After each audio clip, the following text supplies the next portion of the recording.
So sometimes in life, right, I'm old enough now to know that all the different trials and tribulations you go to, if you can shift your perspective and see those kinds of things as something that make you who you are now, right? So I wouldn't be where I am if I hadn't gone through that divorce. I wouldn't be the man I am today. I wouldn't have the business I had if I hadn't gone through it. What it is, Brad Lee back again with another episode of Dropping Bombs today in the studio, folks. As always, I've got a real treat for you. Today's treat, Mr. Alex Neist. It's great to be here, Brad. Dude, it's nice to have you. It's like I'm a nice guy. Have you heard that before?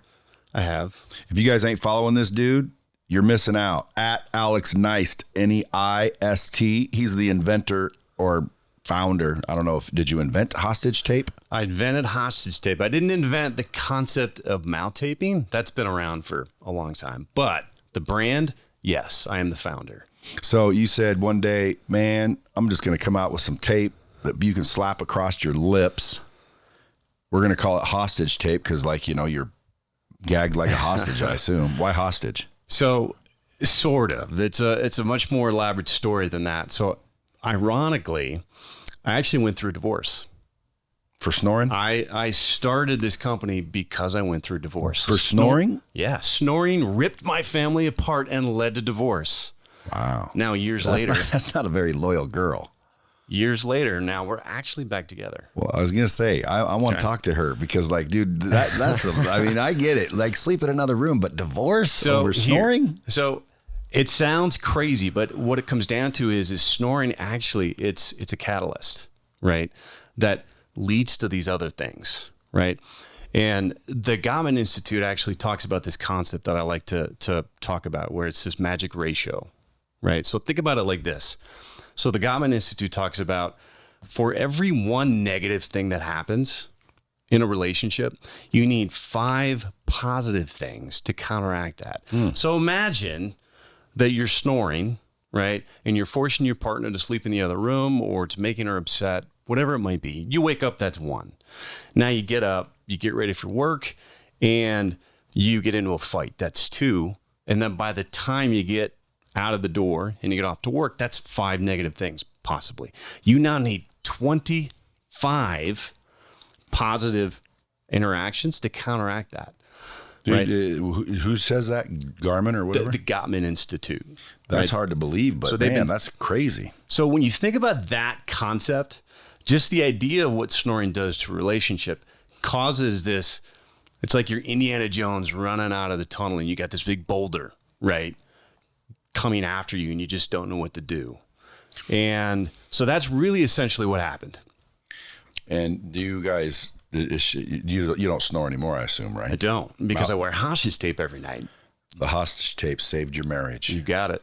And now what's with the nose strip? So now we have a secondary product. So one of the biggest questions that we get is, all right, if I'm going to wear mouth tape, what about my nose?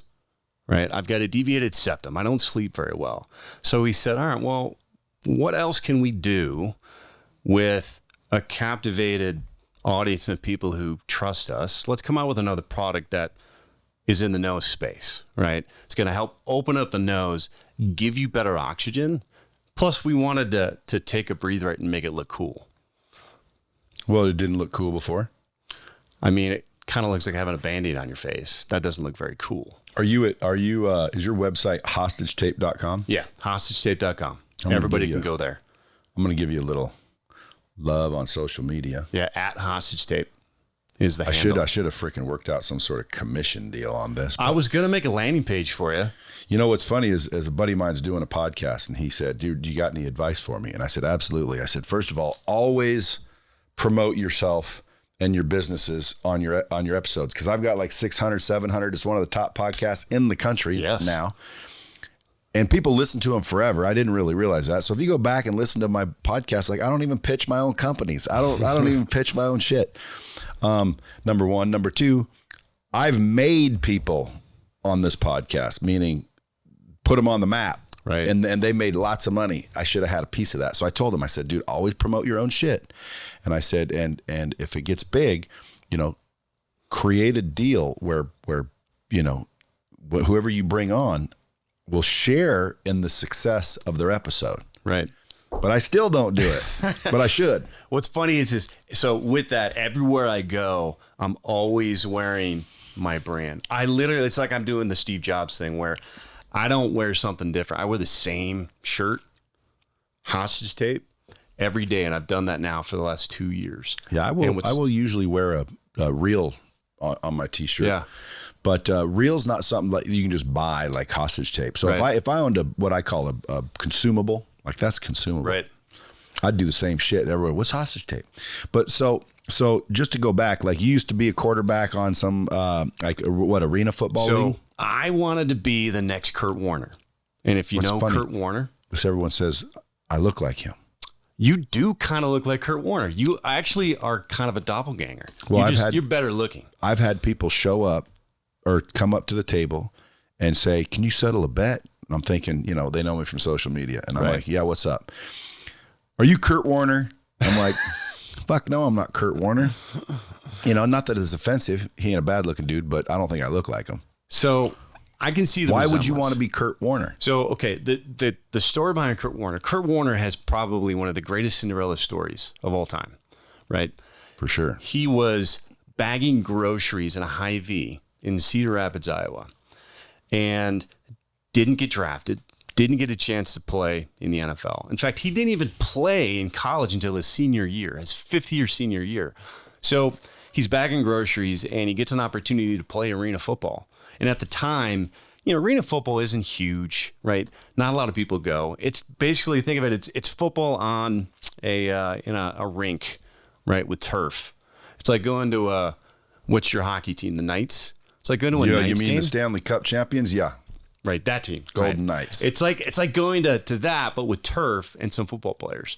So he got signed, he played arena football, and then from there made a name for himself, became this Hall of Famer that we all know. And it was almost a Tom Brady-like moment for him where he wasn't supposed to be the starter for the Rams. He wasn't supposed to play.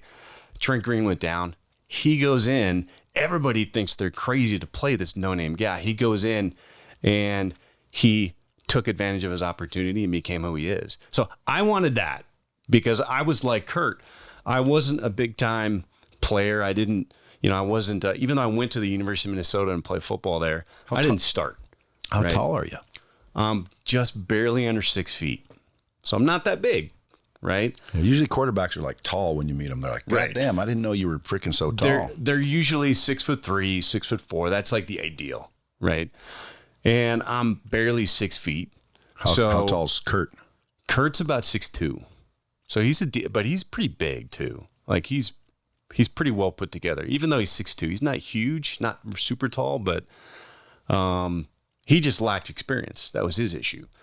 So so for me, I was a nobody, but I knew I could play. Most of us all know we can play. Brett Favre was the same way. He was a guy coming out. He knew he could play. Kurt knew he could play. And so I went on and I played arena football after college. Played about 5-6 years of it. And then it was at a point where most guys playing arena football, they're either going up in their career or they're going down. And I was going up in my career, but I just couldn't get to the next level. I just wasn't that good. I was good, but I wasn't good enough to be Kurt Warner, to be, those kind of the guys. So I knew that I needed to pivot and start a business, right? I was either going to be a coach or I was going to start a business. And I didn't want to be a coach because I wanted to be able to control my destiny of time. I wanted to have a family.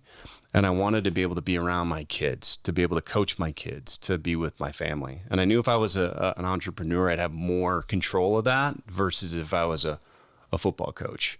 I'm convinced that if I didn't become a entrepreneur, I would be probably an OC or a head coach of an NFL team at this point, because that's what I loved. Football was my first love. So started a business instead. Right. Which business? So my first business was in SaaS, similar to what you did. I started a software company where we would take video, and we actually pioneered this concept of using humans to break down video and actually catalog it so coaches could then take it and teach their players better. So imagine, all right, we'll use the hockey team. So imagine game gets played, gets filmed, that gets uploaded. And then my guys have human intelligence. So this is pre, all of the artificial intelligence era, right? So we would use human intelligence to watch the game, tag it with all the key moments, right? Power play, shots on goals, face-offs, all those kind of things. So then the next morning, the coach can pull it up and say, all right, let's pull up all the power plays that we lost. Let's pull up all the face-offs. Let's pull up all the shots and goals we had. So then they're able to teach their players way more effectively than what they were doing at the time. So I bootstrapped that. And again, we really pioneered this concept that now is pretty ubiquitous. Pretty much everybody uses some form of that type of service now from other companies. And so we bootstrapped that for about 15, 16 years. And then I ended up selling it to a company out of Tel Aviv. And so that was my first company that I grew, exited, and then spent my time there where we were vesting out the equity that we got. And I was thinking to myself, all right, what do I want to do next? Because like most business owners, I don't want to work for somebody. I want to continue to create something. I want to build something. Because be your own boss. I want to be my own boss, right? And I want to control my destiny. And I wanted to get into e-commerce. You keep hearing about e-commerce, how easy it is, how much, it's almost passive in the sense that you don't have to work as much. Which for people listening, why don't you define what you mean by that? Because to me, when I hear e-commerce, I think sell shit online. Right. Yep. So when we talk about e-commerce, we're just talking about just selling products online, right? And now that I've been in both, I've been in SaaS and I'm in e-commerce. For me, SaaS is really hard to scale. It's really hard to scale because you got to typically have a sales team. You got to have a sales team, and that's what usually scales your SaaS. Whereas when I'm running e-commerce, I can scale it because I've got Facebook ads. And it's way easier to scale Facebook ads and sell millions of dollars of product than it is to scale a sales team and scale millions of dollars that way. Well, you can still run Facebook ads for SaaS. Well, you can, but it's dependent upon what you're selling.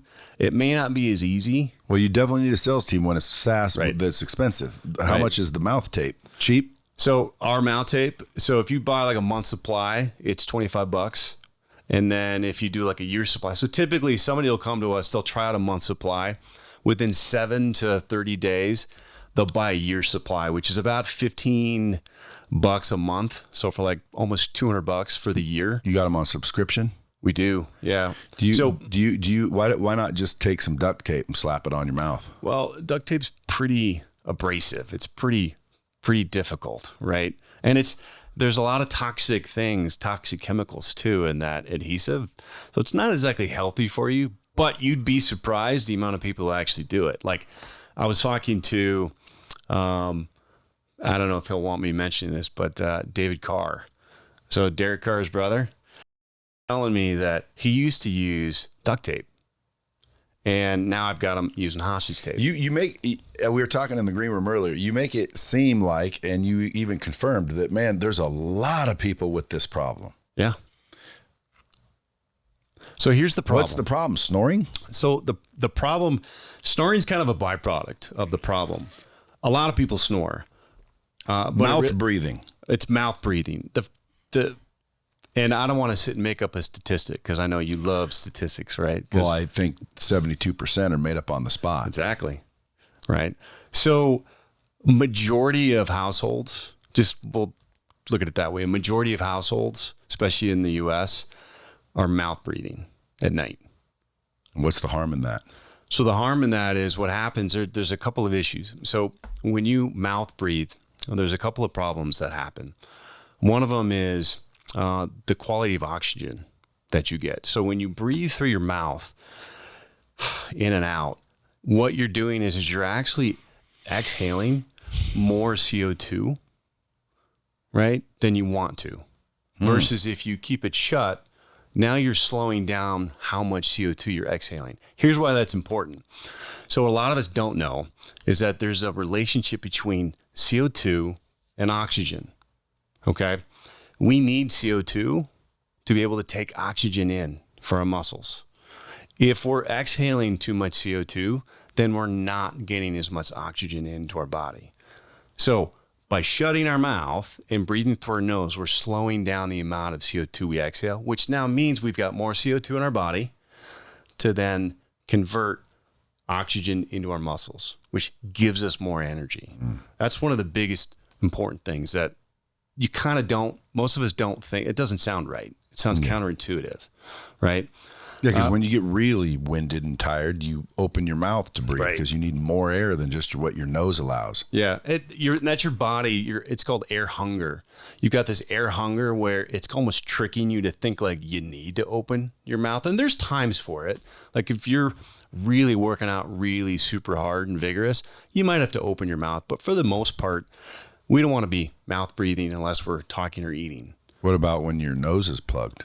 Well, so here's what happens. So unless you've got an allergy, like that's one thing, right? But for most of us, if it's just our nose gets plugged up or maybe we're a little bit sick, what actually happens is when we open our mouth and we breathe through it, our brain tells our nose to create mucus. So then it creates just this cycle of, brain, create mucus. And then we can't breathe out of our nose, and then we breathe out of our mouth. And then it keeps happening. So if we actually just shut our mouth, right, then our nose starts to open up naturally. Now, a couple of other issues. One of them, I'd put on the back or some sort of slogan with your shirt, shut your mouth. The hashtag shut your mouth, baby. We use it all the time. Oh, you do? Yeah, we use shut your mouth. So a lot of times when people will comment on our Facebook and Instagram ads, we'll say hashtag shut your mouth, and some people get offended, but they don't realize like that's what the product does, is shut your mouth. Like that's the point. People get offended over anything nowadays. They do. Well, in the beginning, dude, I forget, I don't know if it was you that reached out, but someone reached out to me and said, hey, Brad, you want some hostage tape? Because my wife says on occasion I snore, mainly when I would gain weight, get a little fluffy. Right. I would snore. Or if I got shit-faced, I would snore. And so I lost weight and I don't drink anymore much, so I don't get shit-faced. She says I don't snore anymore. Right. So that was me. Yeah. So you sent it and I'm like, okay, I'll do this. So I slap it on, dude, and I felt like I was being burglarized. Like I didn't like the feeling. I was like, oh my God. And then when I peeled it off, dude, it was freaking, it's like, it wasn't nice. Right. So, I mean, like it's a freaking seal on there. It's on there, baby. Yeah, for sure. It scared me. It made me feel weird. So I took it off and I didn't really wear it after that. But from what I hear, you have to do it for a couple days. Yeah. So the reaction that you had is pretty normal, right? Even I had that reaction. So when I first discovered mouth taping, it was actually, in the middle of when I was separated and divorced, and I had some self-inspection of myself to say like, all right, how do I become a better man, better father, better husband, all these things. And I started to look at my sleep. And then I discovered this article that James Nestor had written, and he wrote a best-selling book. Got to read this book, where he talks about this experiment that he went to Stanford Medical Center, plugged his nose for 10 days to see what would happen. And they had doctors there. And what happened is he developed snoring, sleep apnea, dangerously low levels of blood oxygen. And then they unplugged it. Then they put mouth tape on. And within a few days, everything went away. So when I read that, I went, holy shit. Like mouth taping, keeping my mouth shut, it's that simple. So when I went on and I ordered some stuff on Amazon and I got it, my first reaction was, wait a minute. Am I going to die? Am I going to just not wake up? And that's normal, right? That reaction you had, my reaction, almost everybody feels that way. But then when you actually think about it, you go, no, you know what? Our nose was made to breathe. Everything's going to be just fine. So I slapped it on and I went to bed. And when I woke up, I noticed a huge difference in how I felt. I felt like a kid again. Because I think for me, I've been mouth breathing my whole life, right? And poor sleep stacks Sure it gets does. really bad. Whereas for you probably just don't mouth breathe. That's probably, Well, I don't know. yeah. So you might not have experienced enough of an issue with mouth breathing to where when you put it on and then you woke up, or maybe did you wear it the whole night, or did you take it off right away? So I felt like I was being mugged or something. Yeah. I rolled over. I'm like, dude, I don't like this on my face. So I ripped it off and I'm like, dude, I ain't doing that shit. So what we tell people is, if you feel really uncomfortable like that, then if you're sitting at your computer during the day, just put some tape on and just start to get the feeling of what it's like, because there's a subconscious kind of reaction you have that you need to get past so that your brain isn't panicking. What Right? if you have a beard or a goatee? Well, we designed our tape to work really well with it, because most rigid tapes don't work well with stubble facial hair.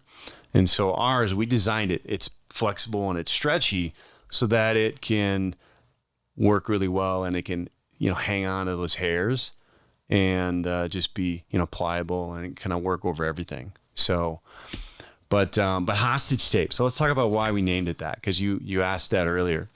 So hostage tape, I'm sure everybody's thinking, why the hell would you name it that? Right? So there's two reasons for that. So one of them is the obvious. So funny story was, when I first started mouth taping and my kids were around me and I used to put mouth tape on, I would warn them and say, all right, I'm going to warn you. I'm going to put some tape over my mouth. It's going to look like I'm being held hostage, so don't freak out. Lo and behold, I didn't realize that I would later actually call this hostage tape. So you do kind of look like you're being held hostage. That's the obvious. But the flip side of the coin was, we wanted to tap in to this core emotion that people are feeling.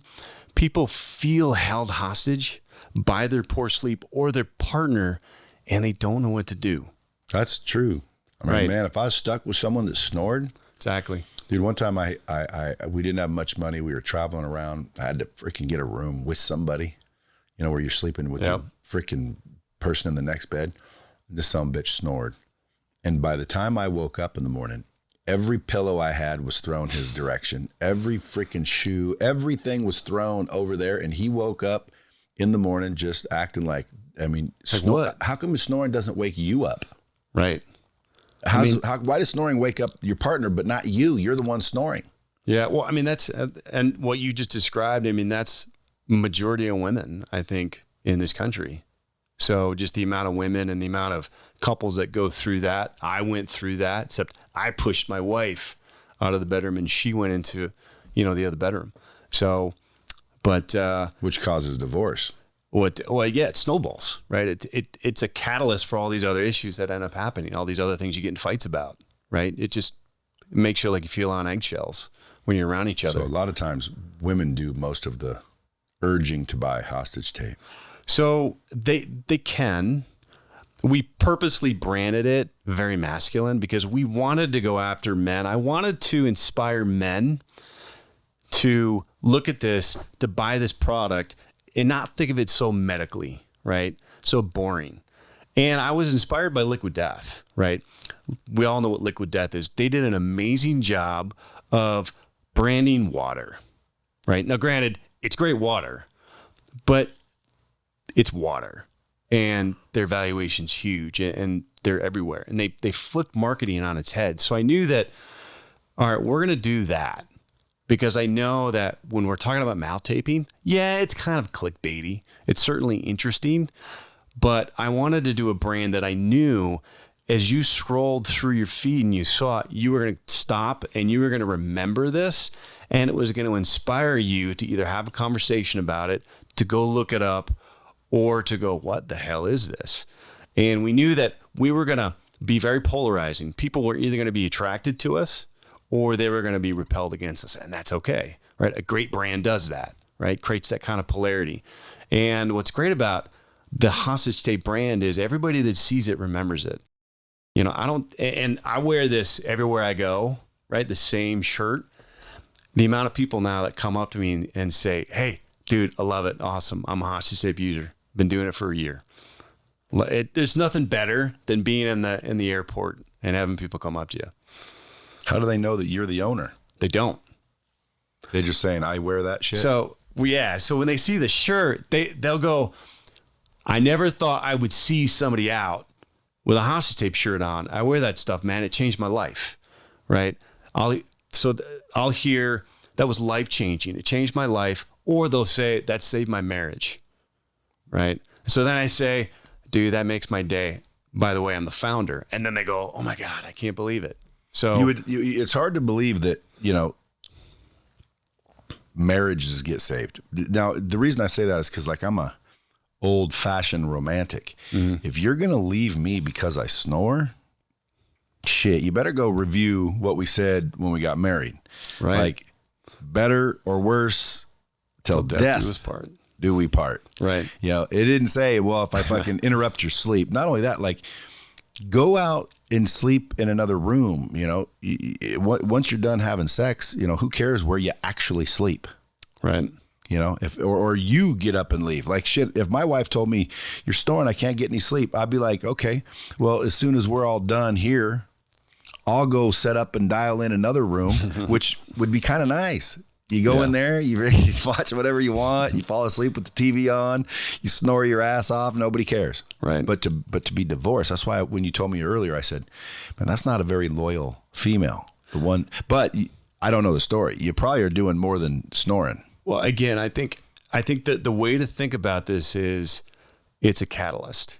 Definitely. It's a catalyst towards all these other things that happens. And that at the end of the day, for everybody that's gone through this, right? Not just me, it's that, right?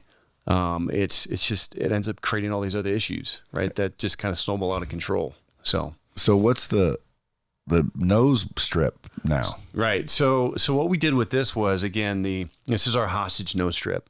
Hey, you want to spend an hour a week with me helping you become a business badass? Well, check out my group in the link below. So everybody that goes on, and I mean, our hero product is the mouth tape. That's what most people are interested in. That's what everybody's buying. And so then as they go through our checkout process, we have a handful of upsells, and our nose strip is one of our primary upsells that people can add on, and then increase our order value, right? But really, it just helps open up the nose. It helps open that up to just get more oxygen in. I know for me, this is actually more valuable for when I work out, because I run probably 3 to 5 miles every other day, and then I work out in the gym at least twice a week, and I can't run now without wearing a nose strip on. Otherwise, I don't feel like I'm getting enough oxygen, because I really focus on keeping my mouth shut. Like, do this. If you're ever at a park or ever at a place where you're watching people run, it's amazing how many people have got their mouths wide open and just huffing and puffing, when really everybody should be shutting their mouth and then breathing through their nose. Yeah, because when you do breath work, they kind of teach you to breathe through your nose and then out your mouth. I mean, that's one way. Are you supposed to breathe in and out of your nose? So some people will teach it that way, right? It's up to you, but I like to focus purely on breathing through my nose, in and out. I know Wim Hof. Wim Hof's kind of big on that too. Wim Hof teaches that. In and out of the nose? He'll teach, I think, in the nose, out the mouth. But I think as long as you're getting some form of nasal breathing, because the other thing that nasal breathing does is it triggers the release of nitric oxide, right? So when you breathe in, the air goes in through and passes through the sinuses, and then it triggers nitric oxide release. And what nitric oxide does, it's actually a vasodilator. It helps dilate all your vessels, helps blood flow much better, which helps oxygen get to your muscles. And you know what nitric oxide also is? It's in those little Viagra pills. Helps you get your dick hard too.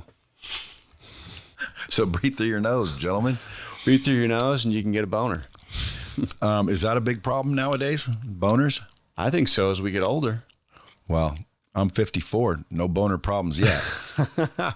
I mean, is there an age that you will at certain ages? I can't really speak to it, but I know, look, I'm 44 and I'm in really good health. So I can't. And you have boner problems? I don't have boner problems, but I think that that'll cause a divorce. That would cause a divorce. But there's plenty of you can buy all that stuff, online now, because I think there were a bunch of patents and stuff that expired that now, Well, I've taken Viagra before just to see what it does. Yeah. It didn't really do, if you have an erection for more than 4 hours, like that's what I was hoping for. Yeah. It didn't give me an erection for more than 4 hours. It seemed to give me heartburn. It seemed to give me heartburn and believe it or not, my nose plugged up. Interesting. Okay. Yeah. And, I don't think it was any bigger, any harder, any freaking quicker, and it didn't last any longer. I'm thinking, well, what's the benefit, but if you couldn't get one, Right. then I guess I'd take it. But, my recommendation for people is before you try Viagra, just try a different chick. No, I'm just joking. It's one way to go. Just joking, kids. Don't get all huffy about it.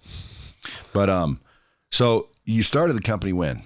So we launched this in March of last year. Yeah, I was going to say, well, it hadn't been that long. You sent me a box of tape, a reel of tape. What do you call a pack of tape? So there's a pouch. There's a pouch of tape because it comes with 30 individual strips, right? They're all pre-cut. They're single use, and we put them in a pouch.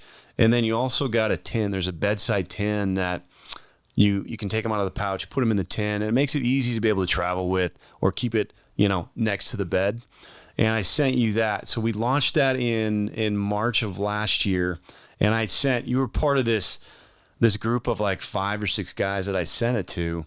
And one of them was Mark Bell. Mark Bell is a huge support of us. He actually got back to me. He was like, dude, I love it. This shit's fantastic. He must have been a mouth breather. He totally is. Yeah, he's totally a mouth breather. So I sent it to you, and yeah, that first year we did 6 figures. And then now coming into our second year, we've passed into 8 figures. See, that's ridiculous in 1 year. Yep. How's mama feel now? Good? Feeling real good. See, if you wouldn't have been a snorer, you wouldn't have thought of it. Well, here's the thing. So sometimes in life, right, I'm old enough now to know that all the different trials and tribulations you go to, if you can shift your perspective and see those kinds of things as something that make you who you are now, right? So I wouldn't be where I am if I hadn't gone through that divorce. I wouldn't be the man I am today. I wouldn't have the business I had if I hadn't gone through it. So I try to tell people that all the time. Yep. It's like all you have to do is sometimes look at the same situation differently, which is your perspective. Right. And all of a sudden you realize, damn, I hated going through it, but now that I have, it's probably beneficial. I mean, hard times make great men, right? So now you're obviously, running a successful company, and it's blowing up even more so. Yep. Everybody on Dropping Bombs, my bomb squad, if there's any mouth breathers or snorers or females listening where your husbands or your boyfriends are loud and obnoxious snorers, just go to hostagetape.com. You should make a code for them or something. We might have to. I might have to make a landing page for you. Or just a code. Like give them. Don't give them anything off. Just tell them put in a code so I know where you came from. All right. Don't let bad sleep hold you hostage, Bomb Squad. Bomb Squad. But Bomb Squad and hostage go together. They do. Real well. So my question is what did you didn't just send the tape out to 5 influencers and pray. What'd you do to grow that quickly? Right. So the scaling of it, this is certainly, the most interesting, because going from 6 figures to 8 figures it's pretty amazing. Right. I would say that this comes down to, it's kind of like an iceberg, right? From the surface, you go, oh, wow, that looked pretty easy. Doesn't look like there's very much to it. But in actuality, there was 16 years of previous experience that I had running my first company, of all the different failures and experiences that I had, that now when I went into the second one, I knew exactly what I needed to do and I knew how to execute it. And so I think that the biggest thing that we did was, or actually a couple of big things, was certainly the branding. Getting the branding right and product market fit. You got to obviously have a great product, right? And unless you've got a ton of capital to throw behind a crappy product, that's one thing. But we didn't have a ton of capital. So we had a great product, great branding, and we spent a ton on Facebook ads. So a lot of new companies will hire agencies to do Facebook, but I said, you know what? If I'm going to spend all my money on Facebook ads, and this is how I'm going to scale, I'm going to learn it myself. Never done Facebook ads before. So I spent 6 months, right, early on learning how to do Facebook ads myself. Anybody can learn it, and it's actually a valuable skill that everybody should learn. 100%. Facebook is huge. Well, just marketing. Right. So I learned how to do Facebook ads for the first 6 months. And then once I finally started to get good at it and I understood what ads worked for us, then I was able to dump and pour more money onto the fire. Then it's a money machine. Exactly. I've spent $1 million in 1 month back in Q2 in the spring. So I spent $1 million a month. I'm spending mid 6 figures a month right now. I tell people all the time when they ask me how to blow up their business, I say, well, your goal should be to spend a lot of money on Facebook. Some people are like, you spend $1 million a month. Like, man, that's crazy. Your goal should be $1 million a month. Yeah. Because if you're spending $1 million a month successfully, it means you're getting back at least $1 million a month. And people are like, well, why would you do it if you break even? Recognition, name recognition, branding, all of the benefits that come along with that, even if you're not making money, because now someone goes, oh, hostage tape. I use that shit, even though, it's the ad that they saw over and over and over again. Well, it's understanding your LTV, right? LTV meaning your lifetime value. So you might not be first order profitable, but if you know that you're going to be able to make that up, right, in later months, then it doesn't matter. You can break even and your ROAS may not be great out of the gate, right? And so for us, we're something where people buy it and they use it every day, right? And they're buying it monthly, quarterly, yearly. I know that even if I wasn't first order profitable, we've got people paying $200, $300 after their first experience. So I know my LTV is really high and they're going to keep coming back. So your projections, you said, were going to be real crazy, 9 figures. Yeah. So within the next 2 years, we'll be doing 9 figures. Why is everything going crazy? Is there that many mouth breathers, that many snorers in the world? Well, I think there are. Again, I think without making up some statistic for you, majority of people in this country, majority of older men, we mouth breathe at night. Most of us do. That's just the reality. And I wonder why that is. Is that a flaw in the body? Did God make a mistake? There's a lot of good research out there. James Nestor talks about this quite a bit. There's another book called Jaws that talk about why have we evolved, especially in Western culture, why have we evolved to start mouth breathing more? And without getting too deep into it, I think some of it is related to the food we're eating. The processed foods, the softer foods. We're not using our jaws and like chewing, as much. Like that could be part of it. But if you want to go down a rabbit hole, that's a great rabbit hole to go down. But yeah, so we're, I think too, we've identified a clear problem, right? We're selling something that's identified a clear problem, which is, when you're identifying a problem and you've got a solution for it, it's easy to sell that. It's easy to market for a clear problem because it's not something that people necessarily want. It's something they actually need. Yeah. Right. And it's not hard. Your product's not a, difficult thing to set up. You take it out, slap it on, go to bed. Right. I mean, the biggest hurdle that we run into is just the sheer lack of knowledge, right? People are afraid of mouth taping. They might think it's dangerous. In fact, let's talk about that. So a lot of people think mouth taping is dangerous. Why? Who says that? So most people who don't understand, most of us don't understand it. We don't understand mouth breathing, nose breathing. We just don't.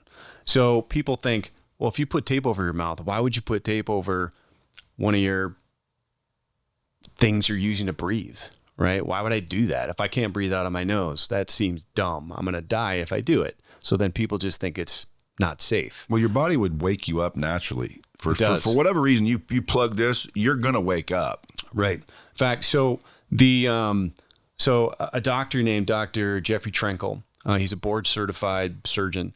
He runs. Is his nickname Dankle? I don't know. Dankle Trankle. I don't know. All right. He runs the largest ENT clinic in Southern California, the LA Center for ENT. And in fact, they came to us and said, Alex, we love what you're doing. We love your tape. We started recommending it to everybody. Can we partner with you guys? Wow. And so I asked him, I said, Doc, well, what do you tell your patients when you get pushback on this not being very safe? He goes, this is what I tell my patients. I say, I want you to sit down, either lie down or sit on a chair, and I want you to close your mouth, and I want you to breathe through your nose. And if you can do that and not die in a few minutes, then it's perfectly safe, right? So the point is that it's kind of an obvious, like if you can sit there, right, and not move around vigorously. It's one thing if you're out there running around, but if you're just sitting there not moving, just like you would be if you're sleeping, and you can breathe through your nose and your body's just fine, then it's safe to tape your mouth. Now, if you can't breathe through your nose, and it's really difficult and you can't do it and you have to open your mouth after, a few seconds of it, well then, yeah, you should probably go into an ENT doctor and probably get some surgery done. Yeah. And it will automatically stop snoring, or has anybody ever wore mouth tape and still snored? That's a good question. So you can actually still snore through your nose. Snoring really is just it's a vibration, right, of tissue in the back of your throat or the back of here, where you might still snore if your mouth shut. It might go from to. Yeah, it could. Right. Why wear it then? Well, because really it's more about the mouth breathing. So what is the benefit of not mouth breathing? So not mouth breathing, nasal breathing comes down to, again, the oxygen we talked about earlier. You're getting more oxygen in your body, number one, which that's a no-brainer, right? Number two is the nitric oxide production. Vasodilator, again, helps the blood flow, right? You're also protecting your teeth.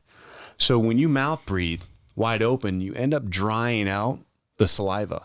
Saliva actually protects the enamel of your teeth with good bacteria. So when that saliva dries up, now cavities start to form way easier. Well, sometimes at night I'll smoke a cigar, go to sleep, wake up. My mouth is so freaking dry from that cigar. It's unbelievable. Like I have to immediately drink some water. Right. And I think to myself, dude, is that the cigar that does that? Maybe I was mouth breathing the whole entire night. If I put mouth tape or hostage tape on my mouth, will my sleep quality improve? Yeah. For sure? Yep. Okay, because I got an Oura Ring, and I've been watching my sleep quality, and I've been watching this, and it's like I'm trying to get more deep sleep. And obviously, when you're asleep, dude, I can't control that shit. So people say, well, you can't watch TV within a couple of hours of going to bed. I'm like, dude, this isn't realistic shit. I got shit to do. I can't do that. So, make your room cold. They give you all these things. Right. I do all these things, but I want to get more deep sleep. And so I bought a ring to start tracking that. So I'm going to use hostage tape one more time. I got some more for you. I got a whole new set of samples that you can give out to the office and everybody too, and you can try. But it really comes down to this. If you're mouth breathing when you're sleeping, just keeping your mouth shut will help you sleep better. Shut your mouth. Right. Now, here's the thing. So for some people experience a life-changing experience day one from doing it, like I did. I think just because I had stacked poor sleep for so long, for so many years. If for you, maybe you don't feel it right away, but maybe you wear it for 7 days, and then as you get to day 7, you start to see, holy shit, I'm feeling it now. You just may not. What will I feel? You're probably going to feel, you won't, do you ever feel any a brain fog at all during the day sometimes? Not really. Not really? Lately I feel like I'm not as sharp as I used to be. My recall's not as quick as it used to be. Like sometimes I'm searching for a word and I'm thinking, for a second, I think, man, dude, is this like dementia setting in? Like, how come I can't recall words quickly? Most people who experience a difference comes down to, I mean, they're certainly not, they don't have dry mouth when they wake up, right? They don't have dragon breath when they wake up, but they feel sharp. They don't have brain fog, and they feel like they have extra energy, right? Than what they might normally have. And then you might feel like you can actually power through the whole day. All right, I'm gonna give it one more shot. You're in good company. We got a lot of big time people. Well, I know my boy, a couple of my friends was telling me about it, and I'm thinking, damn, dude, that guy's getting around. Next thing you know, like boom, boom, boom. It seems like everyone uses hostage tape, but I don't know of any competitive products out there. So, like, I'm sure someone could Google it and say, hey, oh, they've got, all kinds of tapes. Right. Dude, who gives a shit what kind of tape it is as long as it works? You're taping your mouth. So you just support my man Alex here and get hostage tape. Exactly. Why not? Don't let bad sleep hold you hostage. And don't freaking use duct tape. No. I mean, dude. Toxic. What if someone, tapes up their mouth and it starts to, like, is there any rashes that form? Well, so our tape, it's hypoallergenic. So you shouldn't have that reaction, but let's be real. Like, there's a lot of people out there. There's a lot of different skin types. So it certainly is possible that somebody could have a reaction to anything, but we are using a hypoallergenic adhesive, so it shouldn't create any reaction there. All right, good. Now, and only because sometimes I interrupt because I want to ask another question when I think of it and I don't forget it. How did you scale to begin with? Right. So you sent it out to 5. So we do a lot of product seeding. So as part of that scaling that we talked about, where we have product market fit, branding, and then I just poured a ton into Facebook ads, right? The other part of that was we were seeding product. So, I mean, Mark Bell's a great example of this. So Mark Bell, he's got his power project. Everybody knows that dude. He's like, when you talk about, fitness and muscle training, all that kind of stuff, like, he's one of the people everybody knows. So when he reached out and said, dude, I love this. This is the best mount tape I've ever used. Then he got us on his power project and started telling everybody he has on his pod, because he's got a lot of big time people, just like you do, on his pod. And they started giving hostage tape out to everybody. So having somebody like him, like yourself, be a person of influence, say, this stuff's the real deal, you should try it, and then start to hand it out to all these other big time people, I think was another huge key to how we scale, because now people were looking at us going, oh yeah, I've heard about you guys because I saw you from Mark Bell or from some other big person that's talked about us. Well, I'm going to try it one more time and we'll see if that's if it works or does anything, and then I'll get online and say something too. And so how are you planning on scaling next? Just crank up the Facebook again? So, well, the thing about Facebook, I mean, when you're spending almost $1 million a month on Facebook, you hit a ceiling no matter who you are, right? When it comes to direct response, there's only so much you're going to get back before you start to diminish in your returns on that. So for us, we start to look at where can we expand, what other channels, right? So we're doing more and more podcast sponsorships. Like, we're doing Tom Segura, Bert Kreischer is a new one for us.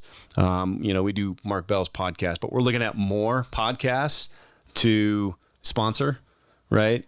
And then we are looking to eventually do retail, right? Like, our target demographic, men like us, our age, they're shopping at Target. So at some point we'll be in Target, right? Why don't you consider, like, influencer marketing? Get it on a UFC fighter. Get it on some of these people everybody's following. Get Cristiano Ronaldo. I mean, well, we actually, so the really big soccer player, Messi. Erling. He's the new kid. Erling? Yeah, Erling. I've never heard of Erling. Messi? Is it Messi? Well, he's the old guy. As long as they're on Call of Duty, I know who they are. So the new one is Erling. He's like the new young talent. He was on one of Logan Paul's podcasts recently. He was talking about how he mouth tapes. Really? And so we got in touch and we sent him some hostage tape. We haven't heard back from him yet, but there's a lot of big time athletes like him who are mouth taping. People are starting to become aware of it. But I mean, we're trying to find all those kind of people, right? Like, I've got a couple of guys right now who I won't name, who everybody watches on TV every week, that love the brand, they use it, and want to be part of the company. That's awesome. Well, dude, it looks like you're on your way to a massive exit. What's your final move on this deal? Well, I didn't build the company to sell it. I kind of believe that I've already had one exit. I love building. I love playing the game, and I want to keep playing the game. I don't want to retire and go off to some beach because then I'm going to get bored, right? I want to keep playing the game until the day that I die. So I built this knowing that this was a product that I wanted to hold on to because it's great cash flow, and then keep building other brands, right? But here's the thing. We've built such a massive brand that's scaled so fast that I know they're going to come knocking. And when they do, I think it would be my fiduciary responsibility to actually take it seriously. So that's what my CFO says. He's like, look, if a brand comes, or if somebody comes to you and says, we want to buy this for $500 million. Yeah. I mean, we'll take it seriously. I just don't know that we'll sell it. Well, whatever the case may be, I'd say it's a home run. I think so. I'm just happy that we're changing this many lives, and we're having a blast doing it. Well, listen, folks, go out and get some hostage tape, especially if you're somebody that snores or mouth breathes. Go follow him, though, nonetheless, even if you don't, at Alex Neist, Neist. And I appreciate you coming in, telling your story. We wish you nothing but the best.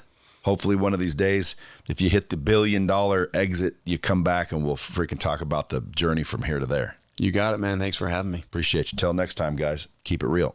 Keep your mouth shut. He mixes up his B's and his V's. Like he doesn't call an Uber, he calls an Uber. But anyway, you bring value. Bring it by assuming it. You can assume value. How many people here want more money? Look, there's an assumption. And who ain't raising their fucking hand? Holy shit, are you stupid?